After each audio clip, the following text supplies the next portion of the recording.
ઈંધણ અછત અને ભાવ વધારાની અફવાથી દમણના પેટ્રોલ પંપો પર વાહનોની લાંબી કતારો, અફવાઓથી ન દોરાવવા સંચાલકોની અપીલ. સંઘ પ્રદેશ દમણમાં પેટ્રોલ ડીઝલની અછત સર્જાવા અને આગામી દિવસોમાં તેમાં તૂતિંગ ભાવ વધારો થવાની સોશિયલ મીડિયા તથા અન્ય માધ્યમોમાં વહેતી થયેલી અફવાઓને પગલે સ્થાનિક લોકોમાં ભારે ગભરાટ ફેલાવશે. વૈશ્વિક સ્તરે ઈરાન, અમેરિકા અને ઇઝરાયલ વચ્ચે ચાલી રહેલા સંઘર્ષના સમાચારો વચ્ચે ઈંધણ ખૂટી પડશે તેવી ભીતિને કારણે આજરોજ સવારથી જ દમણના વિવિધ પેટ્રોલ પંપો પર વાહન ચાલકોનો ભારે ધસારો જોવા મળ્યો હતો. નાની દમણ સહિતના વિસ્તારોમાં આવેલ પેટ્રોલ પંપો પર દ્વિચક્રી અને 4 વ્હીલર વાહનોની લાંબી કતારો લાગી ગઈ હતી, જેમાં સ્થાનિક નાગરિકો ઉપરાંત દમણની સહેલગાહે આવેલા પર્યટકો અને બોર્ડરથી જોડાયેલા પડોશી ગામડાઓના લોકો પણ પોતાના વાહનોની ટાંકી ફૂલ કરાવવા ઉમટી પડ્યા હતા. આ સમગ્ર મામલે પરિસ્થિતિ અંગે સ્પષ્ટતા કરતા નાની દમણના પેટ્રોલ પંપ સંચાલક અને નગરપાલિકાના કાઉન્સિલર અસ્પી દમણિયાએ નાગરિકોને અફવાઓથી દૂર રહેવા અને ખોટો ગભરાટ ન ફેલાવવા અપીલ કરી હતી. તેમણે જણાવ્યું હતું કે વૈશ્વિક યુદ્ધની સ્થિતિને કારણે આંતરરાષ્ટ્રીય સપ્લાય ચેઇન પર સામાન્ય અસર જરૂર પડી છે, પરંતુ ભારતમાં અને ખાસ કરીને દમણમાં પેટ્રોલ ડીઝલનો પૂરતો અને પર્યાપ્ત જથ્થો ઉપલબ્ધ છે અને અત્યારે કોઈ જ ભાવ વધારો લાગુ કરાયો નથી. વધુમાં તેમણે દેશના વડાપ્રધાનની અપીલને ટાંકીને લોકોને ઈંધણનો વિવેકપૂર્ણ અને જરૂરિયાત પૂરતો જ ઉપયોગ કરવા, કાર પુલિંગ કે જાહેર પરિવહનનો સહારો લેવા તેમજ આગામી સમયની માંગને જોતા ઇલેક્ટ્રિક વાહનો તરફ વળવા માટે પણ અનુરોધ કર્યો હતો. તંત્ર અને પંપ સંચાલકો દ્વારા લોકોને ખોટી માહિતી પર વિશ્વાસ ન કરી સહકાર આપવા વિનંતી કરવામાં આવી છે. પરંતુ ઓઇલ કંપનીઝને અમને જે ખોટ થતી છે તો એ લોકો થોડું કન્સ્ટ્રેન કરી દીધું છે. એ લોકોએ બી રેસ્ટ્રિક્ટ કરી દીધું છે સપ્લાયઝ. રેસ્ટ્રિક્ટ કરવાનો એ મતલબ નહીં મળે કે બિલકુલ નથી આપતા, પણ એ દરમિયાનમાં એ બી છે. એવી રીતે જ મોદીજીએ બી કહ્યું છે કે તમે કન્ઝમ્પશન કમ કરો.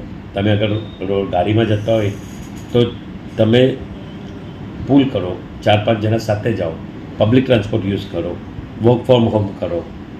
કોવિડની સ્થિતિ હતી તેવી રીતે સ્થિતિ હતી તે રીતે અગર આપણે ઇમ્પ્લિમેન્ટ કરીએ તો બચી શકીએ. મેં મારી દેશની જનતાને, દમણની જનતાને રિક્વેસ્ટ કરું છું, જેટલું બી તમે અવોઇડ કરી શકતા હોય પેટ્રોલ યા ડીઝલ બચાવો. અને રહ્યો સવાલ કે અમે ડ્રાય કરવા નહીં દઈશું, અમે લોકોને જાતા નહીં મળે. મેં કંપની સાથે બી ફાઇટ કરી અને સફિશિયન્ટ માત્રામાં પેટ્રોલ ડીઝલ આવે છે. કભી કોઈ પંપ ડ્રાય થઈ જાય, કારણ કે મેં તમને કહ્યું કે સપ્લાય એ લોકો બી કન્સ્ટ્રેન્ટ કરે છે અને બધાને રેશનલાઇઝ કરીને આપે છે. એવું કંઈ હાર્ડ એન્ડ ફાસ્ટ નહીં મળે. દમણમાં પેનિક થવાનું જરૂર નહીં મળે. નમને મેં જાયઝા લીધા છે. બધા જ પંપ્સો પર નોર્મલી પેટ્રોલ છે, પરંતુ પેટ્રોલ આવે તો હોર્ડિંગ એટલું કરે ને ટુરિસ્ટ સ્પોટ બી છે. એ લોકો બધા ટાંકા ફૂલ કરીને જાય છે, કારણ કે અહીંયા ફરવા આવે તો નેચરલી એ લોકોને ડેસ્ટિનેશનમાં જવાનું છે, એટલે દમણની ખપત બી વધારે છે. પરંતુ એ સચ નહીં મળે અને સ્થિતિ કંટ્રોલમાં છે અને મોદી હે તો મુમકિન હે. અને ખપત સેમ છે, સપ્લાયઝ બી સેમ છે, પરંતુ પેનિકી સિચ્યુએશન થઈ જાય જ્યારે કંપની સેટરડે સન્ડે આવે ને કંપની બંધ હોય, સપ્લાયઝ નહીં આપે તો એ મંડે ટ્યુઝડેનું ઇમ્પેક્ટ રહેવામાં આવે છે. પહેલે વોર જ ચાલતી હતી, પરંતુ હવે એ બિઝનેસમાં થઈ ગયું છે. બંને નેશન્સને વધારે રીતથી કમાવું છે. એ લોકો શું કરે છે, હોર્મઝમાં કન્ટેનર્સ રોકી દે છે. I am not talking about oil containers, પરંતુ એ લોકો આપણો બીજી માલ સામાનનો કન્ટેનર્સ હોય એમાં ફાયરિંગ કરે, એને રોકે અને ટોલ વસૂલે છે. We don't know exact figures. અને હોર્મઝથી જાઓ છો તો અમેરિકાની બોર્ડર પર બધી બોજ છે, ઉધર કિતના દિયા હમકો બી દો. એટલે એ રીતનું એક પ્રેક્ટિસીસ બી ચાલી રહી છે. પણ એને ઓવર રૂલ કરીને બી આપણે એન્શ્યોર કરીએ છીએ કે સફિશિયન્ટ પ્રોડક્ટ્સ આવશે. ગેસની શોર્ટેજ નહીં મળે, સીએનજીની નહીં મળે, એલપીજીની મળે ઇવન. અને હા, એક ઓર થિંગ, ફ્યુચર ઇઝ ઇલેક્ટ્રિક. જેટલું બી બને એક ઘરમાં નલ્લી બી ઇલેક્ટ્રિક વ્હીકલ રાખો.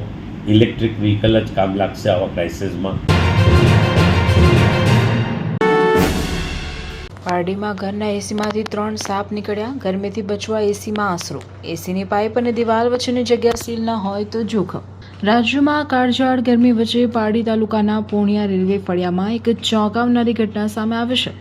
અહીં એક ઘરના એર કન્ડિશનર મશીનની અંદરથી એકસાથે 3 સાપ નીકળતા પરિવારમાં ફફડાટ વ્યાપી ગયો હતો. ગરમીથી બચવા અને ઠંડકની શોધમાં સરીસૃપો ઘરમાં ઘૂસ્યા હોવાનું અનુમાન છે, જેમને બાદમાં જીવદયા પ્રેમીઓ દ્વારા સુરક્ષિત રીતે રેસ્ક્યુ કરવામાં આવ્યા હતા. ઘટનાની વિગત મુજબ પરિવારના સભ્યો રૂમમાં હતા ત્યારે તેમની નજર દિવાલ પર લાગેલા એસી મશીન પર પડી હતી. એસીની અંદર સાપ જેવી કોઈક હલચલ દેખાતા જ ઘરના સભ્યો હિબતાઈ ગયા હતા. જ્યારે તેમણે નજીક જઈને તપાસ કરી તો માલુમ પડ્યું કે મશીનની અંદર એક નહીં પણ 3 સાપ છુપાયેલા છે. એક સાથે 3 સાપ જોઈને ઘરમાં દોડધામ મચી ગઈ હતી, જે બાદ પરિવારે તાત્કાલિક સ્થાનિક જીવદયા પ્રેમીઓનો સંપર્ક કર્યો હતો. માહિતી મળતા જીવદયા ગ્રુપના સભ્યો ઘટના સ્થળે દોડી આવ્યા હતા. સાપ મશીનની અંદરના ભાગમાં ગૂંચડું વળીને બેઠા હોવાથી તેમને બહાર કાઢવાનું કાર્ય ખૂબ જ પડકારજનક અને જોખમી હતું. જીવદયાના સભ્યોએ અત્યંત સાવચેતીપૂર્વક એસી મશીનની પેનલ ખોલી. મશીન ખોલતા જ અંદરથી એક પછી એક એમ 3 સાપોને સુરક્ષિત રીતે બહાર કાઢવામાં આવ્યા હતા. 3 સાપ પકડાઈ જતા પરિવારે હાશકારો અનુભવ્યો હતો. ત્યારબાદ આ સાપોને માનવ વસ્તીથી દૂર સુરક્ષિત રીતે જંગલ વિસ્તારમાં મુક્ત કરવામાં આવ્યા હતા. આ ઘટના બાદ સ્થાનિક લોકોમાં એક જ ચર્ચા છે કે જમીનથી આટલી ઊંચાઈ પર અને દિવાલ પર ફિટ કરેલા એસી મશીનમાં સાપ કેવી રીતે પ્રવેશ્યા હશે. આ પ્રશ્ન કુતૂહલનો વિષય બન્યો છે. જો કે નિષ્ણાતો આ માટે ટેકનિકલ ખામીને જવાબદાર માને છે.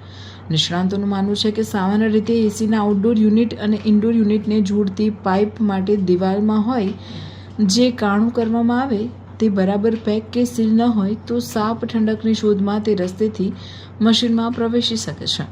નિષ્ણાતો સલાહ આપે છે કે ચોમાસા કે ગરમીના સિઝનમાં એસીના ડ્રેનેજ પાઇપ અને દિવાલ વચ્ચેની જગ્યાને વ્યવસ્થિત રીતે સીલ રાખવી જોઈએ, જેથી ઝેરી કે બિનઝેરી જીવજંતુઓ ઘરમાં પ્રવેશ ન કરી શકે. સેલવાસના મહાત્મા ગાંધી માર્ગ પર ચાલુ બાઇકમાં ભયંકર આગ ભભૂકી ઉઠી, ચાલકનો આબાદ બચાવ. ગત રાત્રે સંઘ પ્રદેશ દાદરા અને નગર હવેલીના સામરવર્ણી વિસ્તારમાં કાવેરી સ્વીટ્સ પાસે મહાત્મા ગાંધી માર્ગ પરથી પસાર થઈ રહેલી એક બાઇકમાં અચાનક જ આગ ફાટી નીકળી હતી.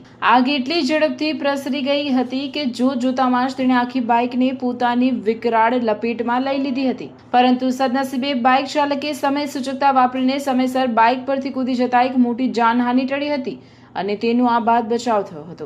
જાહેર માર્ગ પર ચાલુ વાહનમાં આગ લાગવાની આ ઘટનાને પગલે ઘટનાસ્થળે ભારે અફરાતફરીનો માહોલ સર્જાયો હતો અને લોકોમાં ભય ફેલાયો હતો. બનાવની જાણ થતાં જ સ્થાનિક પોલીસનો કાફલો તાત્કાલિક ઘટનાસ્થળે દોડી ગયો હતો અને પરિસ્થિતિને કાબૂમાં લેવા માટે ફાયર બ્રિગેડને જાણ કરી હતી. જો કે બાઇકમાં આગ કયા કારણોસર લાગી તે હજુ સ્પષ્ટ થઈ શક્યું નથી, પરંતુ આ દુર્ઘટનામાં આખી બાઇક સળગીને સંપૂર્ણપણે સ્વાહા થઈ ગઈ હતી. પોલીસ દ્વારા હાલ આગ લાગવાના ચોક્કસ કારણોની તપાસ કરવામાં આવી રહી છે. વલસાડના ચિંચાઈ ગામના રહેણાંક વિસ્તાર વચ્ચે ચાલતા પોલ્ટ્રી ફાર્મથી ગ્રામજનો ત્રાહિમામ. ગંદકી અને દુર્ગંધ મુદ્દે સરપંચે ફટકારી નોટિસ.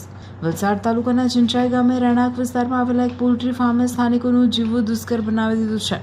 ચેતન મણીલાલ પટેલ નામના વ્યક્તિ દ્વારા ચલાવવામાં આવતા પોલ્ટ્રી ફાર્મની અસહ્ય ગંદકી અને મરેલા મરઘાઓને કારણે ગામમાં રોગચાળો ફાટી નીકળવાની દહેશત સેવાઈ રહી છે. ગ્રામ પંચાયત દ્વારા માલિકને બીજી નોટિસ ફટકારવામાં આવે છે, તેમ છતાં તંત્ર દ્વારા કોઈ નક્કર કાર્યવાહી ન થતાં હવે ગ્રામજનોએ ગાંધી ચિંધ્યા માર્ગે આંદોલન કરવાની ચીમકી ઉચ્ચારી છે. વલસાડનું ચિંચાઈ ગામ અત્યારે ભયંકર દુર્ગંધ અને માંદગીના ખપ્પરમાં હોમાઈ રહ્યું છે. અહીં રહેણાંક વિસ્તારની એકદમ નજીક ચેતન મણીલાલ પટેલનું પોલ્ટ્રી ફાર્મ આવેલું છે. છેલ્લા 1 વર્ષથી આ ફાર્મની ગંદકી અને ત્યાં જ નાખવામાં આવતા મૃત મરઘાઓને કારણે રહીશોનો શ્વાસ લેવું પણ મુશ્કેલ બન્યું છે. નવાઈની વાત તો એ છે કે આ ફાર્મની નજીકમાં જ આંગણવાડી, પ્રાથમિક શાળા અને દૂધની ડેરી આવેલી છે, જ્યાં નાના બાળકોની ગ્રામજનોની સતત અવરજવર રહે છે. સ્થાનિકોના આરોગ્યને ધ્યાને રાખીને ગામના મહિલા સરપંચ સરલાબેન પટેલે પંચાયત મારફતે પોલ્ટ્રી ફાર્મના માલિકને નોટિસ 2 પાઠવી છે અને તાત્કાલિક યોગ્ય પગલાં લેવા આદેશ આપ્યો છે. આરોગ્ય વિભાગની તપાસમાં પણ બહાર આવ્યું છે કે ફાર્મમાં જંતુનાશક દવાઓનો છંટકાવ કરવામાં આવતો નથી અને મરઘાના ચરકની સફાઈ ન થતી હોવાથી માખી મચ્છરોનો ઉપદ્રવ વધ્યો છે. નિયમ મુજબ પોલ્ટ્રી ફાર્મ રહેણાંક વિસ્તારથી ઓછામાં ઓછું 500 મીટર દૂર હોવું જોઈએ, પરંતુ અહીં તમામ નિયમો નેવે મુકાયા છે. ગ્રામજનોએ આ અંગે મામલતદાર, TDO, જિલ્લા પશુપાલન અધિકારી અને આરોગ્ય વિભાગને વારંવાર લેખિત રજૂઆતો કરી છે. ગત ગ્રામસભામાં પણ આ મુદ્દે ઉગ્ર રજૂઆત કરવામાં આવી હતી, પરંતુ તંત્ર જાણે ઘોર નિદ્રામાં હોય તેમ જણાય છે. એટલું જ નહીં, ગ્રામજનોએ આક્ષેપ કર્યો છે કે આ ફાર્મ દ્વારા વીજ બિલ પણ ભરવામાં આવતું નથી. વારંવારની નોટિસો છતાં અધિકારીઓ મૌન સેવી રહ્યા છે. હવે ચિંચાઈ ગામના રહીશોએ સ્પષ્ટ ચેતવણી આપી છે કે જો આ પોલ્ટ્રી ફાર્મ કાયમ માટે બંધ કરવામાં નહીં આવે તો તેઓ આગામી દિવસોમાં ગાંધી ચિંધ્યા માર્ગે આંદોલન છેડશે. મારા ગામમાં પોલ્ટ્રી ફાર્મ ચાલી રહ્યું છે અને ત્યાં ગંદકી બી એટલી બધી અતિશય ગંદકી છે કે રસ્તે ચાલતા માણસો બી કહે કે આટલું આ તો શું એમ કે આટલી બધી ગંદકી રાખે તો સરપંચશ્રી તમે કંઈ કરતા નથી. અમે એમને નોટિસ પણ આપી છે, ગ્રામ પંચાયતથી સૂચના પણ આપી દીધેલી છે અને અધિકારીઓને જાણ પણ કરેલી છે. તે છતાં કંઈ કાર્યવાહી ન થાય તો અમે ગાંધી ચિંધ્યા માર્ગે આગળ ચાલીશું અને જીબીમાં પણ અમે આપી દીધેલું છે, ત્યાંથી પણ કોઈ નિર્ણય લીધો નથી. એમને અમારી તાત્કાલિક આપણા મીડિયાના માધ્યમથી એમને તાત્કાલિક આ પોલ્ટ્રી ફાર્મની તપાસ કરવામાં આવે અને એ ગેરકાયદેસર ચાલે છે એમના પર તાત્કાલિક એક્શન લેવામાં આવે અને અમારા ગામની અંદર ગરીબ વ્યક્તિના સ્વાસ્થ્ય સાથે જે ચેડા થયેલા છે એમનો તાત્કાલિક નિકાલ કરવામાં આવે. આજનો પ્રશ્ન નથી, 2025થી ચાલુ છે. આજે કેટલો સમય થઈ ગયો, વારંવાર લેખિત રજૂઆત કરવા છતાં પણ હજુ સુધી કોઈ નિકાલ કરવામાં આવેલો નથી. તાત્કાલિક ધોરણે આના ઉપર પોલ્ટ્રી ફાર્મ પર એક્શન લેવામાં આવે અને આ 1000 રૂપિયાનું બિલ બાકી હોય તો જીવીબીના કર્મચારી તાત્કાલિક ધોરણે એક્શન લેતા હોય છે, પરંતુ વારંવાર ફરિયાદ કરવા છતાં પણ અધિકારી જીવીબીના કર્મચારી એમની પર એક્શન લેતા નથી અને એમનું ગેરકાયદેસર વર્ષોથી મીટર બિલ ભર્યા વગર પોલ્ટ્રી ફાર્મ ચાલે છે. એ જીવીબી મિલીજુલી બધીમાં એ લોકો ચલાવતા હોય એવું અમને લાગે છે. તાત્કાલિક એક્શન લેવામાં આવે અને એમનો તાત્કાલિક ધોરણે જે તે અધિકારીઓ, પશુપાલન વિભાગ હોય, તાલુકા પંચાયત હોય, મામલતદાર હોય, તમામ અધિકારીઓને અમારી આ મીડિયાના માધ્યમથી ખાસ રિક્વેસ્ટ છે કે તાત્કાલિક એનો નિર્ણય લેવામાં આવે અને અમારા આ નાના બાળકો, આજુબાજુની આંગણવાડી છે, પ્રાથમિક સ્કૂલનો આરોગ્ય સાથે ચેડા થયેલા એને રોકવામાં આવે. નહીં રોકવામાં આવે તો અમે ગાંધી ચિંધ્યા માર્ગે જઈને કઈ આના પર તાત્કાલિક અમને એક્શન લેવામાં આવે. આ માખીનો સાહેબ એટલો બધો એ છે ને કે 5 જૂને જ્યારે ગ્રામસભા હતી ત્યારે હું ગ્રામસભામાં મચ્છરદાની લાખીને અંદર બેસીને જમીને ગયેલો. મામલતદાર મેડમ સાહેબ હતા તો તેમને બી મેં રજૂઆત કરી. મેડમ સાહેબે મારો ફોટો વિડીયો બી લીધેલો મારો લીધેલો છે. મેં ત્યાં રજૂઆત કરી કે ગામમાં સભામાં કે આ તો હું માખી. આજુબાજુ બીજા ગામમાં બી પોલ્ટ્રી ફાર્મ છે પણ ત્યાં એટલી એ નથી, તે લોકો સાફ સફાઈ રાખે. અહીંયા જરા બી સાફ. અત્યારે તમે કે 2 દિવસ પહેલાં જે એટલી પવન આવે એટલી ગંદકી આવે ને કે ઘરમાં અમારે બેસેલા હોય તો આજુબાજુ મારે પૂછવું પડે કે આ ક્યાંથી આવે એમ. આ પોલ્ટ્રી ફાર્મ બંધ કરે એ જ માંગ છે સાહેબ અમારી, બીજી કંઈ નથી.